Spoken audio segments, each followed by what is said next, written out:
Hello दोस्तों, आज हम लोग पढ़ने वाले हैं बहुपद। चलो स्टार्ट करते हैं। बहुपद क्या होता है? पहले लेक्चर में मैंने पढ़ाया था कि चर और अचर क्या होते हैं। आज मैं पढ़ाने जा रहा हूँ कि बहुपद किसे कहते हैं।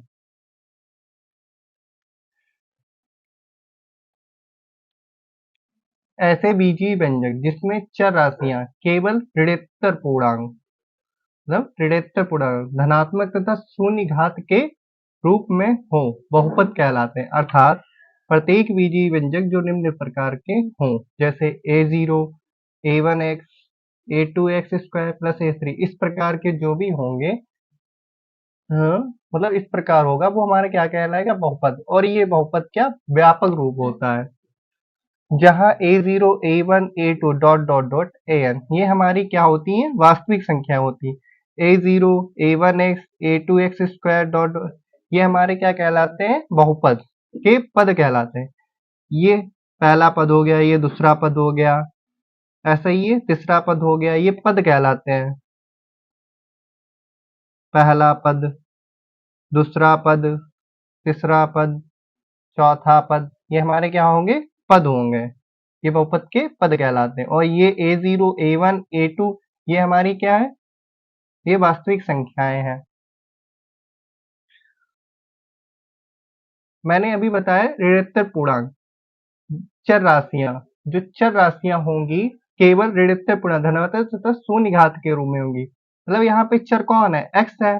तो जो इसकी घात होगी वो कभी भी माइनस नहीं हो सकती है। अगर माइनस में है तो वो बहुपद नहीं होगा। वो हमारा क्या नहीं होगा? बहुपद नहीं होगा। वो कैसी होनी चाहिए? धनात्मक। शून्य हो सकती है पर निगेटिव नहीं हो सकती है। और धनात्मक हो सकती है, शून्य हो सकती है, पर कभी भी निगेटिव नहीं हो सकती। और ना भिन्न के रूप में हो सकती है, ऐसे भी नहीं हो सकती। ये सही है, ये सही है, ऐसे हो सकती है, बहुपद कहलाते हैं। जैसे फॉर एग्जाम्पल, चलो देख लेते हैं, हम उदाहरण देख लेते हैं। उदाहरण बहुपद के उदाहरण, जैसे 3x square plus 2x minus 5 equal to 0। ये हमारा बहुपद है, क्योंकि देखो यहाँ पे जो x की घात है 2 है, यहाँ पे 1 है, और यहाँ पे x की घात छुपी हुई पर 0 है। इसमें कोई भिन्न के रूप में भी नहीं है और ना निगेटिव है, तो ये हमारा क्या होगा? बहुपद होगा। ये हमारा क्या होगा? बहुपद होगा। दूसरा 2x स्क्वायर -3/2 प्लस का 3x प्लस का 4, ये बहुपद नहीं होगा, क्योंकि जो हमारी x की घात है वो -3/2 की है। क्यों? जो इसकी घात है ये -3/2 के में है। ठीक है, क्योंकि निगेटिव भी है और भिन्न के रूप में भी है, इसीलिए ये हमारा क्या होगा? बहुपद नहीं होगा।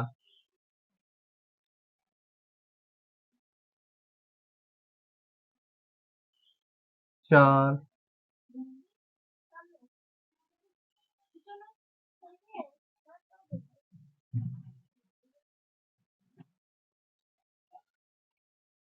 चलो ये बहुपद होगा कि नहीं होगा?